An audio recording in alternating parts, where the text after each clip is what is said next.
my God. Things. All right, let's do it.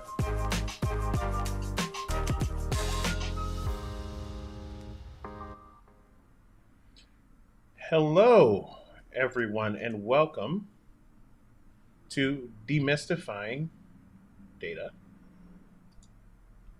and how to make data-driven decisions. My name is Adam Thomas, and I'm really happy that you are here. So before we begin, we're going to do a couple of ground rules here.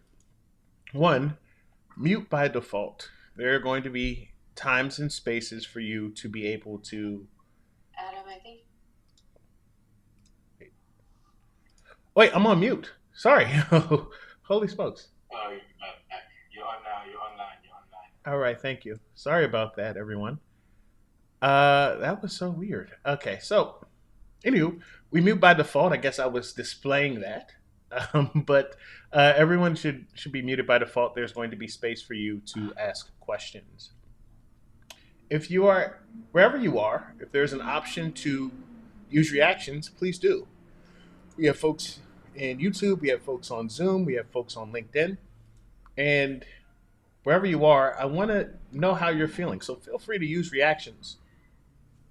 Be prepared. So if you have any type of note-taking apparatus, you have notes, you have a notepad, whatever you need in order to take notes, now's the time to take that out and get ready to use it. And also, use the chat. I love the chat as a place for people to engage.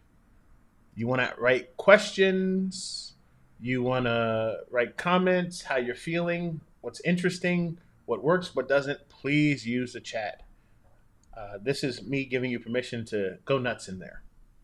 So if that all makes sense to you and you're ready to get started, go ahead and type a 1 in the chat.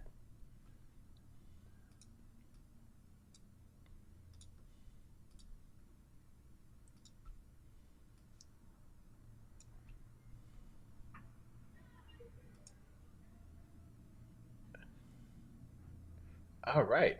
Outstanding. So you may be thinking about questions, and I brought that up earlier. So we have a Q&A section at the end.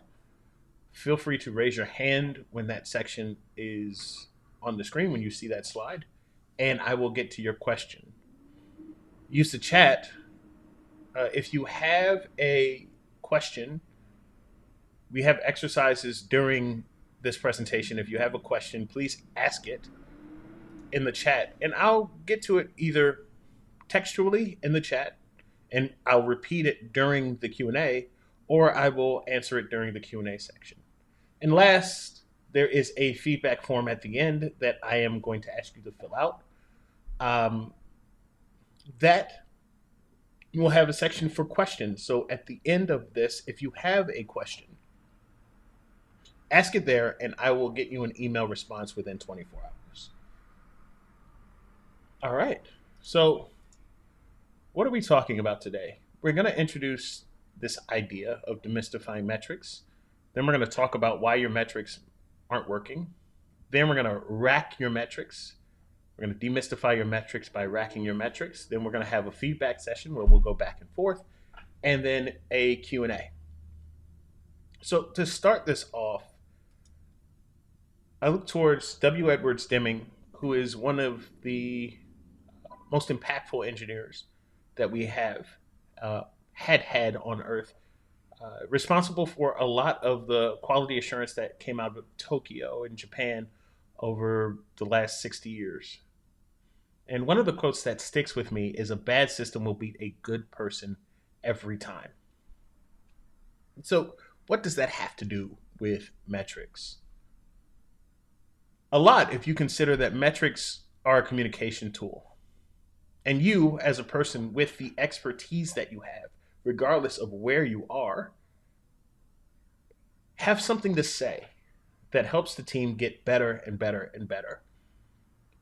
And so, if they are a communication tool, it's important that you feel comfortable in communicating. The problem is, a lot of communication doesn't happen, which goes back to the reason why a lot of startups fail.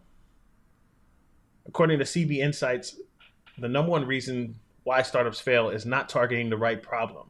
And that's often driven by bad metrics, metrics that aren't communicating what is important and how we're going to get there leads us to go tackle the wrong problems, which leads us to failure. And even if you're not a part of a startup, that balloons through the organization.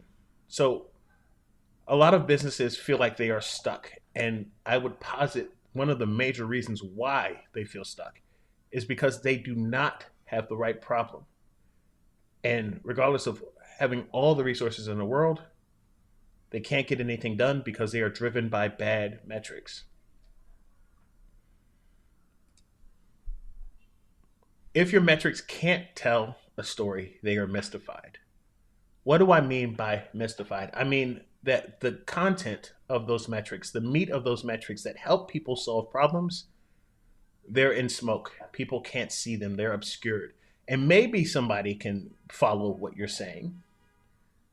But even if they do, it's going to be somewhat of a legend. People aren't going to be able to handle the communication that is coming their way, and they're just going to create the story in their heads. And if they're creating the story in their heads, well, where does it go? It goes everywhere. So I mentioned before, a bad system will beat a good person every time. And I am making the assumption here, and I think it's quite fair to say, that we are all good people. We are spending our time this Wednesday afternoon, morning, evening, wherever you are, trying to get better at this. So I'm assuming that you have some content, something behind what you're doing that could use really good metrics. And so that's why we're here to demystify metrics. That is what we're going to talk about today. I'm going to give you some tools that are going to help you be able to take the metrics that you have and demystify them. Where do we start? Well, how do you know? We're going to talk about metrics not working. How do you know your metrics are mystified? Uh, I'd love to get to know a little bit from you, just based on what we've said, based on your experience. Go ahead and type in the chat. How do you know, right? How do you know your metrics are mystified? How do you know your message isn't coming across to the people around you?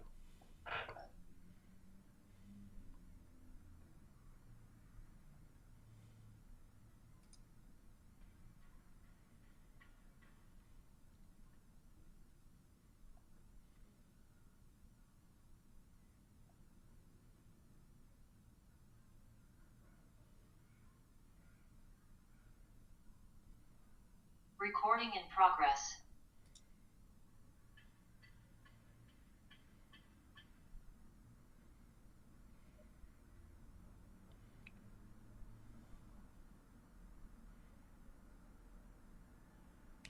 Daniel says when people don't care about the data and results and they aren't used. Yes. They don't talk about them. From Patrick, yes.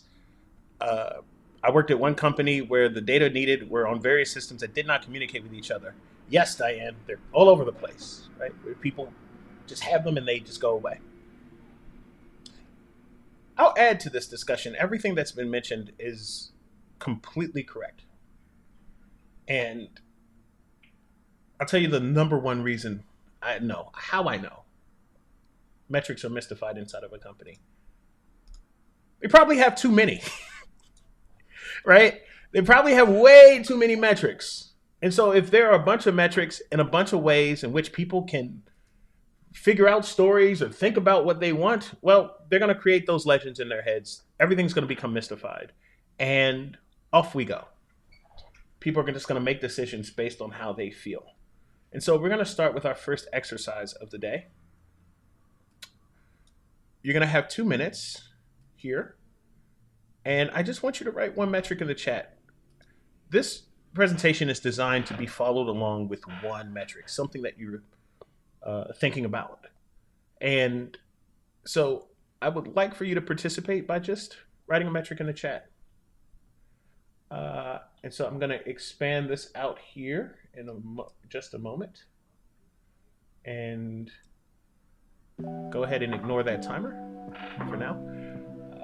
2 minutes. That should help. Is it still blurry? Should be.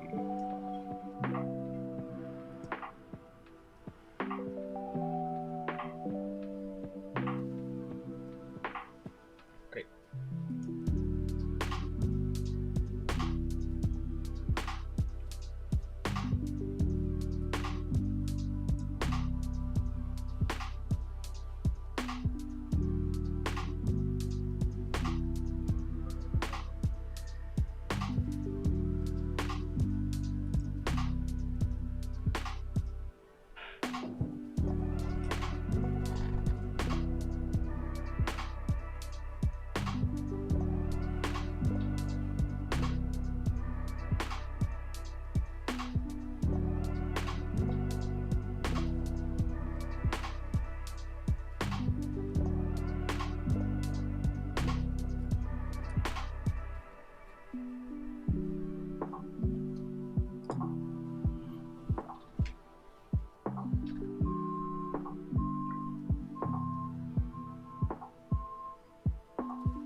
I'll give it 3 more seconds.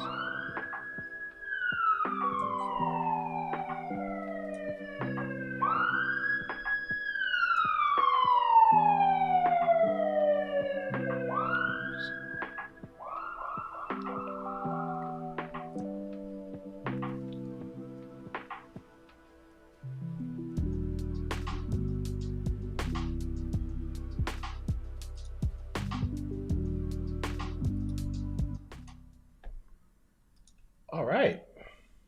So I want to introduce Miller's Law to everyone. One of the core points of this workshop is for you to understand that. Oh, there we go. All right, we're working it out. So, thank you, Sally. So, Miller's Law. Miller's Law is a psychological principle proposed by George A. Miller. It's often summarized as the magical number 7 plus or minus 2. The human can hold about 7 things in their head, plus or minus 2. The minute we start going over that, we start heading into mystical territory. Now, what's an example of this in real life? I like to think about podcasts as an example of Miller's Law. If you listen to podcasts, or really any ad, pay attention next time you listen to an ad and notice how many times they say the company name or the product itself. You'll notice it's about 7 times. So on a podcast, let's say you're listening and there's an Athletic Greens ad. You'll hear Athletic Greens, Athletic Greens, Athletic Greens, Athletic Greens, Athletic Greens, Athletic Greens, Athletic Greens. Now, what that ad is trying to do is to push everything out of your head that you were just hearing and just think about Athletic Greens. So it does it in about 30 seconds. For us, what we should take away from this is that while we can't push all the data out of people's heads, probably not going to work for us and what we represent, it's probably best for us to think about the one or maybe two things that are super important and carry that with us all the time so that when people hear it, they hear it often. Once they hear the story, which we'll talk about in a bit, they'll keep that with them and that they'll be able to recognize that number with you. And so it starts becoming less mystified and more real, more demystified, more tied to reality. So that exercise should have let you know that it's probably useful to get all your metrics down, just in general, just to write them down. If you could have a list of the metrics that you are sending out to people down on a list, extremely helpful because that's going to help you recognize Miller's Law. And it's going to help you to start to minimize the amount of metrics that you're sending out. And what that is going to do is going to start to demystify the metrics that you're sending. Because as much as we want people to read metrics that we see, we want to read the metrics that we see, there's an opportunity for us to be a example to the rest of the organization. And so that is how you can institute Miller's Law within the metrics and the stories that you tell. So let's talk about racking them up. You want to rack up your metrics. Racking up your metrics is going to be an important tool because, look, when your metrics are mystified, you'll notice a lack of prioritization. What's important? Well, I have a billion numbers. I don't know. Or a lack of movement. Right? No conversations. No one uses those metrics in real life. They're on a dashboard and off they go. And a lack of understanding. So when the highest paid person's opinion comes into the room, well, we're just going to follow that. We don't have any scientific method for us to make better decisions. So whatever the legend is, we're just going to follow it.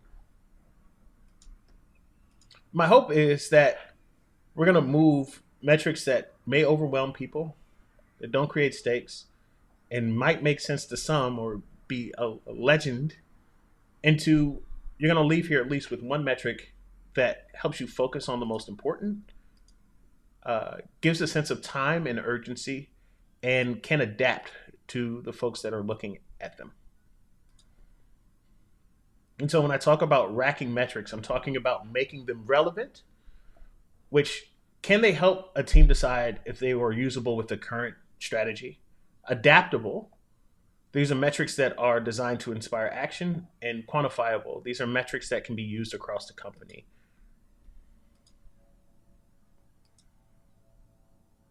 And so let's talk about relevancy.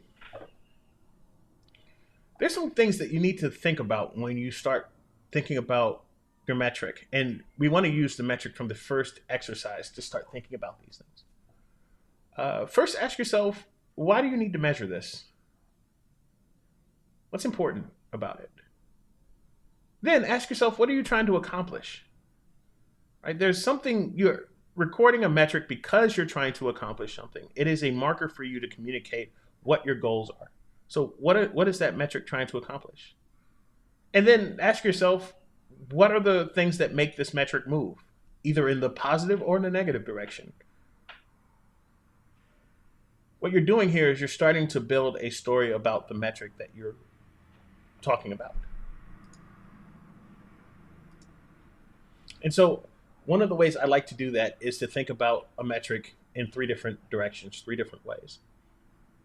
First is I like to think about the push, what I call the push. What is the problem? So let's say we're using churn as we walk through this. Right? Think of churn as the example. First, you want to identify the problem or the challenges that that metric aims to address. Right? What is the thing? So in this case, a high churn rate indicates customer dissatisfaction or market competition, right? People are going elsewhere. The next thing you want to sort out is what's the goal? Where are we trying to go? Remember, metrics are there to help people identify where we're going, right? To keep a measurement of how close are we to our objectives. And so, what's the objective? What are you trying to accomplish? We want to reduce churn by 2% in the next quarter.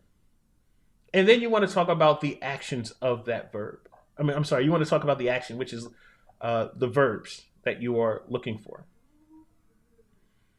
So, what are the actions or steps that influence the metric, both positive and negative? So, you can reduce churn by improving customer service, right? That's one. Or maybe there's a feature that is designed to lower churn by addressing some issue that the customer has. Or, right, on the opposite way, there's a probably something that can happen, right? If something breaks, that raises churn, right?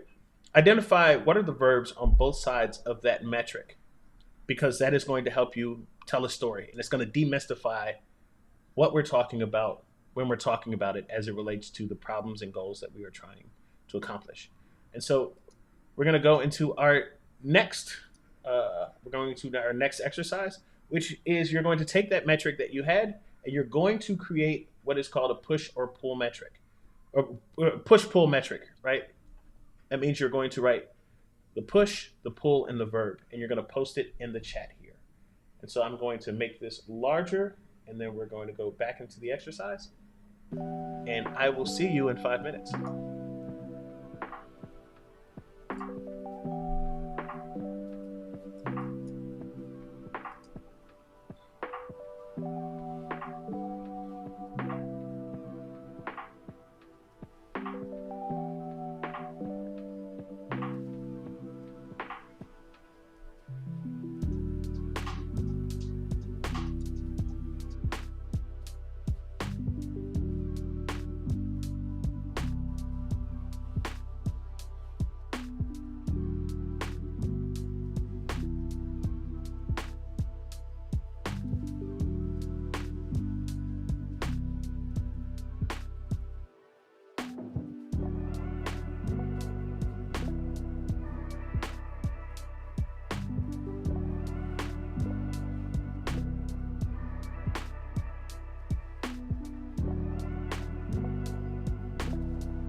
So uh, I'll give you another minute or so.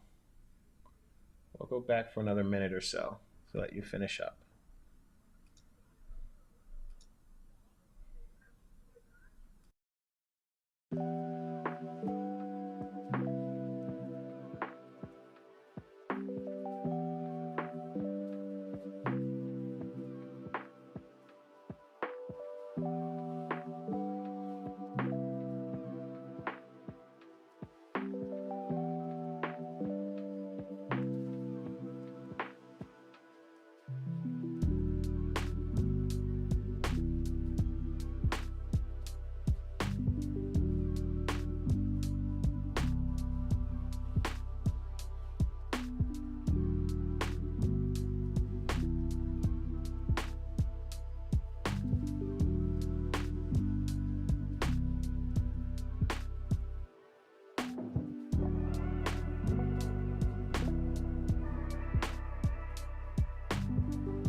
All right.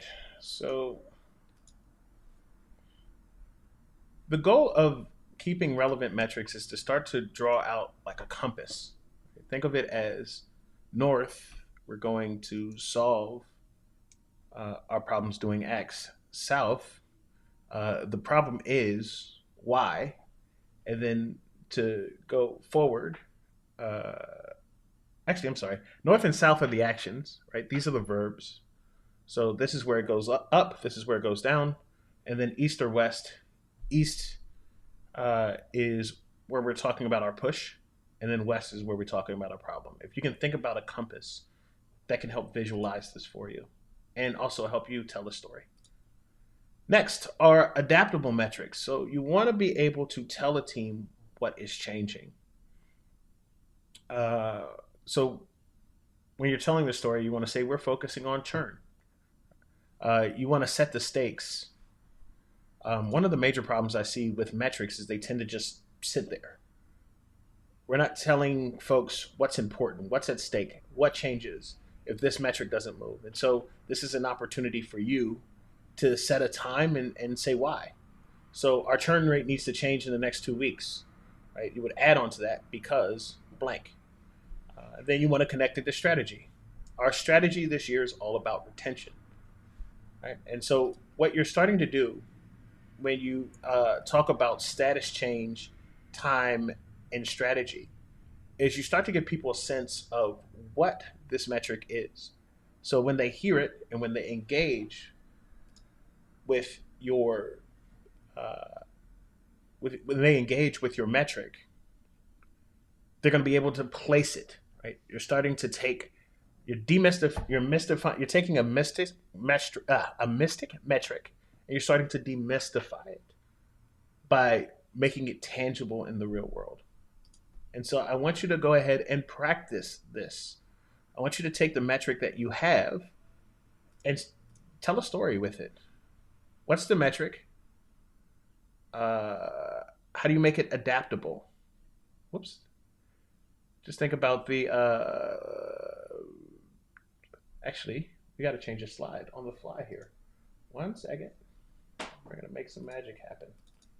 Do, do, do, do, do, do, do.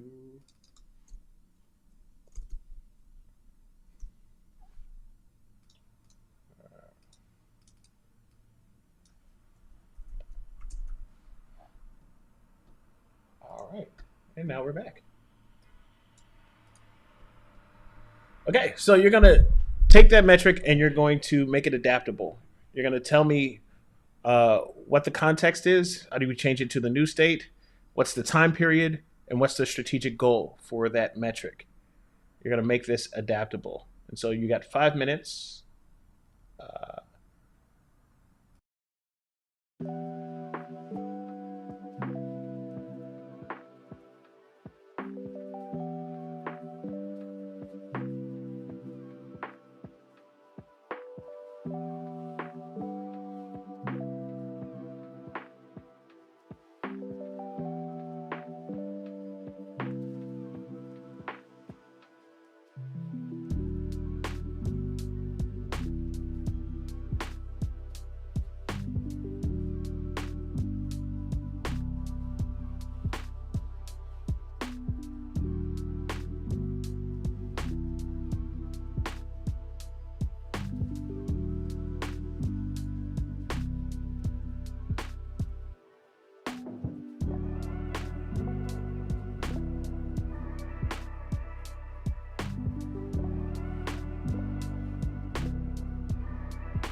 All right.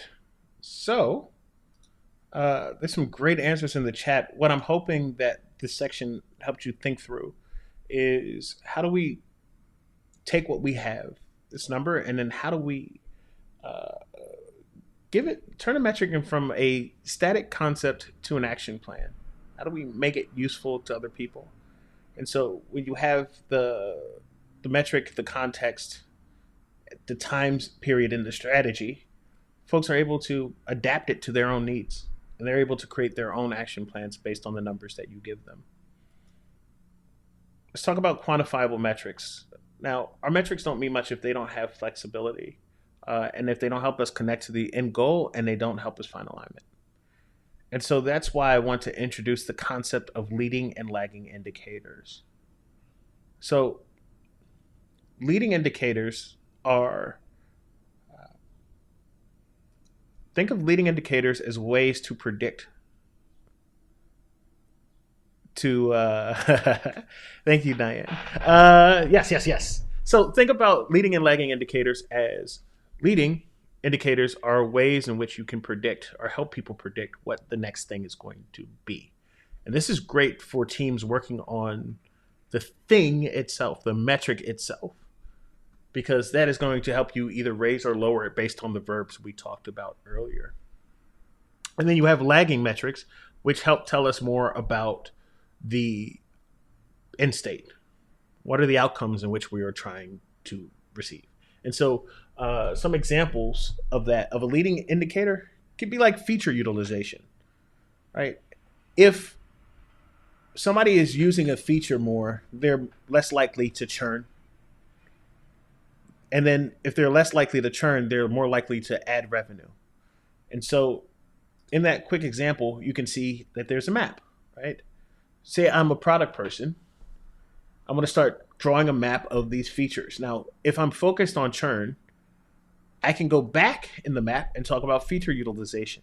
So when I'm with my team, I can talk about feature utilization. And I know when we focus on feature utilization, we can take the same concepts that I wrote about with my adaptable and relevant metrics, probably pop that one in without too much change and still get a relevant and interesting conversation with the team. Likewise, with revenue, I can go to my leadership team, keep the same concepts, and speak about revenue because I know churn affects revenue. And so drawing that map of your metrics allows you to start to demystify them. You're starting to, again, tell that better story about the numbers that you're using.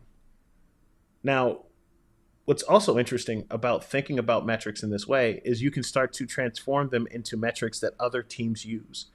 Lagging indicators are often many to one, meaning that there's a sales metric here that ties into churn and ties into revenue. If you find that and then you go speak to sales and you use that same terminology, they're going to be on board. It's less mystified. Same thing with customer success, or I saw recruiting here. I've seen marketing here, right? Engineering. These numbers start to make sense to other people because you're starting to speak their language. You're translating it for them. And so I want you to give this a shot. I want you to take your metric and think about the thing that's happening before it, and think about the thing that is happening after it. And then for a bonus, if you can think of some other team and the other way that they look at it, write that as well. And I will see you in 5 minutes.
All right.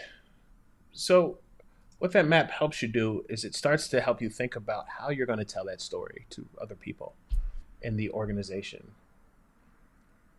Because people want to hear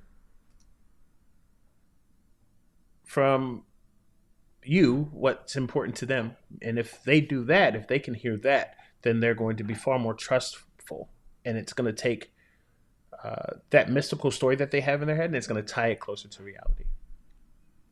So now you know, figure out what metrics are important to you and write them down. Write those pushes and pulls, write those verbs, make them super clear to you, and then so you can make them super clear to other people. What are the stakes? Stakes, stakes, stakes. We're human beings. We love story. We love understanding what the stakes are because that's going to help us make decisions later. So, tell me what the stakes are. What are the time horizons? How does this affect strategy? What are we working on? And then follow through a single transaction or sale and walk through it. What happens before? What happens after? How does it affect the teams that are adjacent to me? And just map it out.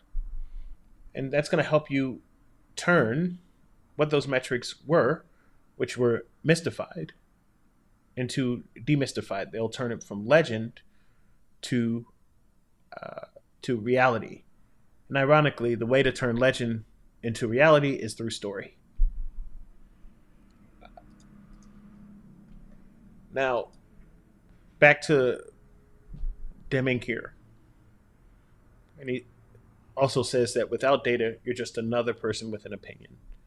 And if we have to rely on being just a person with an opinion, especially if we're in spaces where we're not the boss, well, we're back to that hippo thing, right?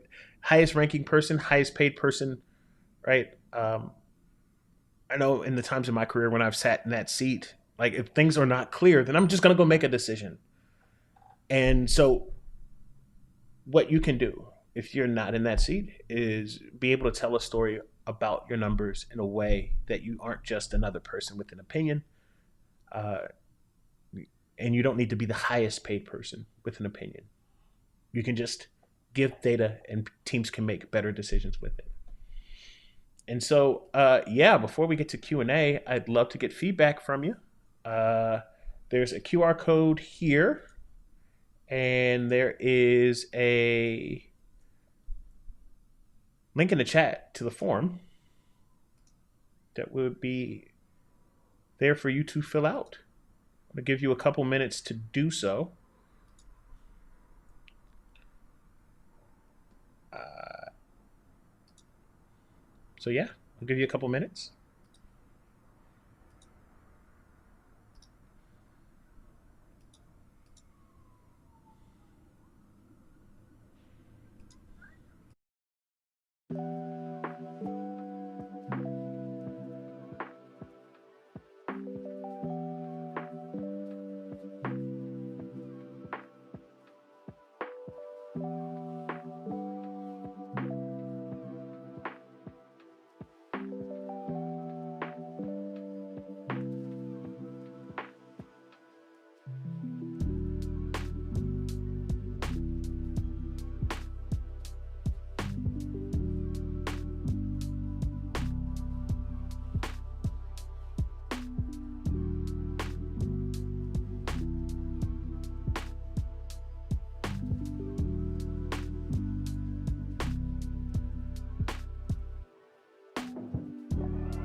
cut it a little bit. We're going to cut that a little bit early here. And I am curious, are there any questions? So now's the time to raise your hand and let me know, or type in the chat and I'll answer. Or if you left me a question in your feedback form, I will get to it post haste.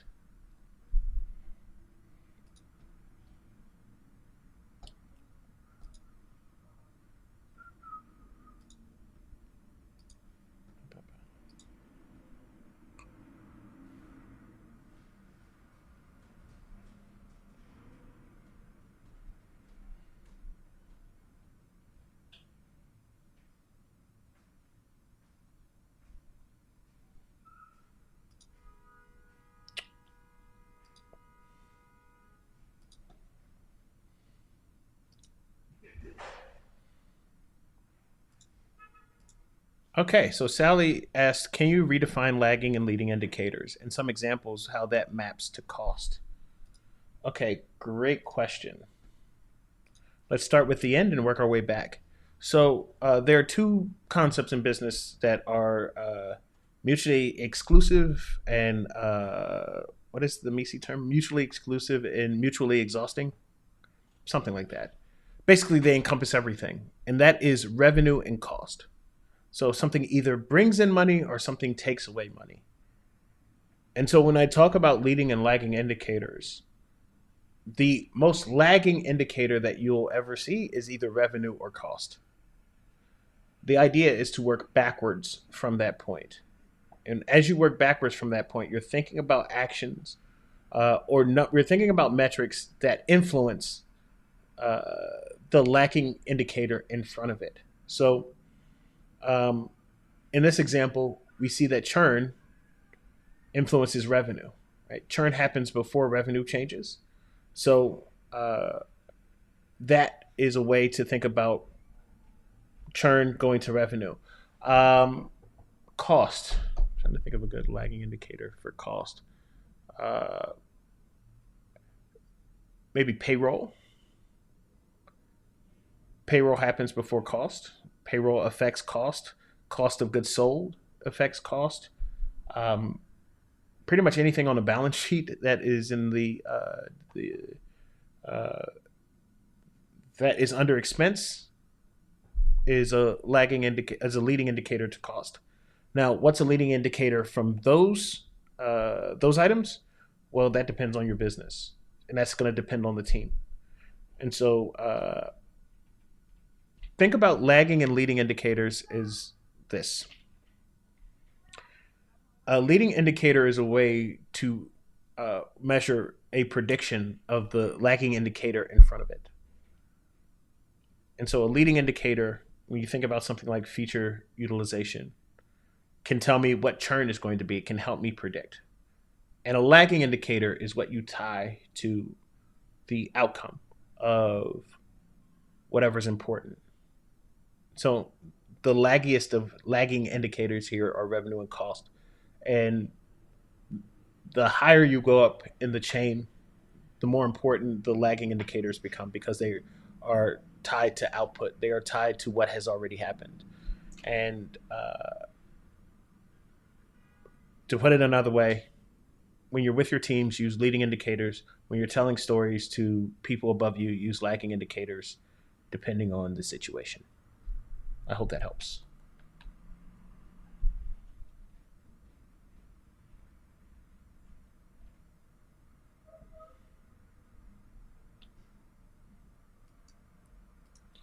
There are no more questions. FYI, you'll be getting a copy of this presentation that will have all of this here.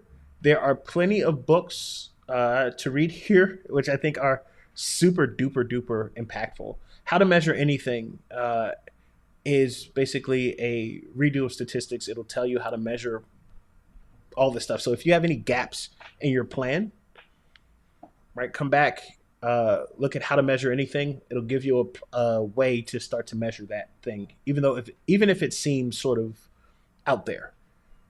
Next is a lean coffee method, which is a method I love to use to facilitate conversations about one thing. So in this case, like if you have a metric that you want to tell a story about, using lean coffee is a great way to do that. Radical Focus by Christina Watke. If you have questions about OKRs and how to tie some of the stuff that we talked about to an OKR, Radical Focus will give you a great definition of what OKRs are. And with this presentation, you'll be able to make really good OKRs. It translates pretty well. And then Good Strategy, Bad Strategy is probably tied to every presentation I give in some way, shape, or form. For this one, if you have questions about strategy and if the strategic piece felt a little bit kind of out there, or you realize, hey, I don't think we have a strategy, right? Good Strategy, Bad Strategy is the book you want to read. With that, I want to thank you. Always feel free to send me a message. Let me make that a little bigger. Feel free to